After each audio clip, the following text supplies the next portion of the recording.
वज़ीर इत्तलात ने 9 मई को सियाह दिन करार दे दिया। इंतशार फैलाकर मुल्क को अंदरूनी और बैरूनी तौर पर कमजोर करने की कोशिश की गई। अतातार का साजिश में मुलव्विस शहरे बेनकाब करने का आज़म।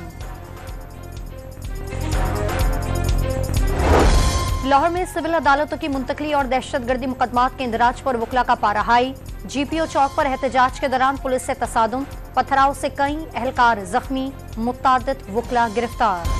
पुलिस के लाठीचार्ज पर वकला बरहम। पाकिस्तान बार काउंसिल का कल मुलगीर हड़ताल का ऐलान। वकला को अदालतों में पेश न होने की हिदायत। जस्टिस मोहसिन अख्तर कियानी और जस्टिस बाबर सत्तार के खिलाफ सोशल मीडिया मुहिम के मामले पर पेशरफ। इस्लामाबाद हाई कोर्ट ने तौहीन अदालत की कार्रवाई के लिए बेंच तश्कील दे दिया। और पाकिस्तान का सैटेलाइट मिशन IQ कमर चांद के मदार में दाखिल। मिशन एक हफ्ते तक सिस्टम्स का जायजा लेगा।